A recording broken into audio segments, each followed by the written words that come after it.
అందరికీ నమస్కారం. నేను మీ హరిప్రియ. ఇవాల్టి వీడియోలో పోలాల అమావాస్య వ్రత కథను చెప్తున్నానండి. ఇది అక్షింతలు పట్టుకుని మనం ఈ వ్రత కథనైతే చదువుకోవాలి. కథ ప్రారంభ. పూర్వం పిల్లలమర్రి అనే గ్రామంలో సంతాన రామావధానులు అనే స్మార్త పండితులు ఉండేవారు. ఆయనకు 7 మగపిల్లలు.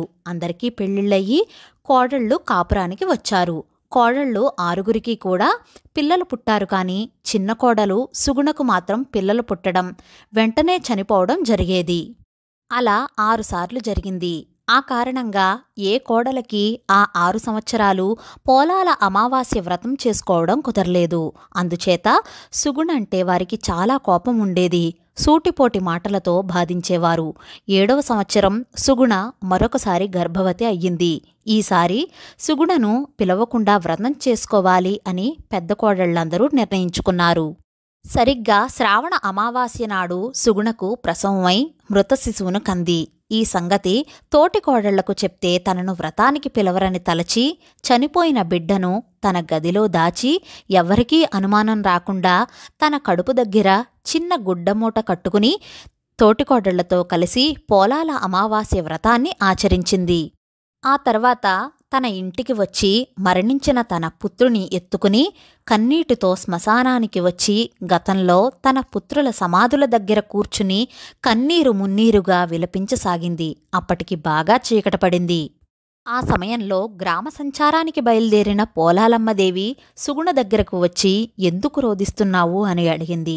సుగుణ తన కన్నీటి కథను వివరించి చెప్పింది. పోలాలమ్మదేవి జాలిపడి ఆమెకు అక్షింతలు ఇచ్చి పిల్లల సమాధి దగ్గర వాటిని చల్లి నీ పుత్రులకు ఏ పేర్లు అయితే పెట్టాలి అనుకున్నావో ఆ పేర్లతో వారిని పిలువు అని చెప్పి మాయమైపోయింది. సుగుణ వెంటనే ఆ సమాధుల దగ్గరకు వెళ్ళి తన పుత్రులను పేరు పేరున పిలిచింది. వెంటనే ఆ సమాధుల నుంచి ఆమె పిల్లలు సజీవంగా లేచివచ్చి తమ తల్లిని కౌగిలించుకున్నారు. సుగుణ ఆనందంగా వారిని దగ్గరకు తీసుకుని వారిని వెంట పెట్టుకుని ఇంటికి వచ్చి జరిగినదంతా తన తోటి కోడళ్లకు చెప్పింది. అప్పటి వరకు కేవలం కొద్దిమంది మాత్రమే పరిమితమైన ఈ వ్రతం అప్పటినుంచి ఈ వ్రతం అందరూ చేయడం ప్రారంభించినట్లుగా చెప్పబడుతోంది. పోలేరమ్మ అమ్మవారు గ్రామదేవతగా పూజలందుకుంటూ ఉన్న దేవత.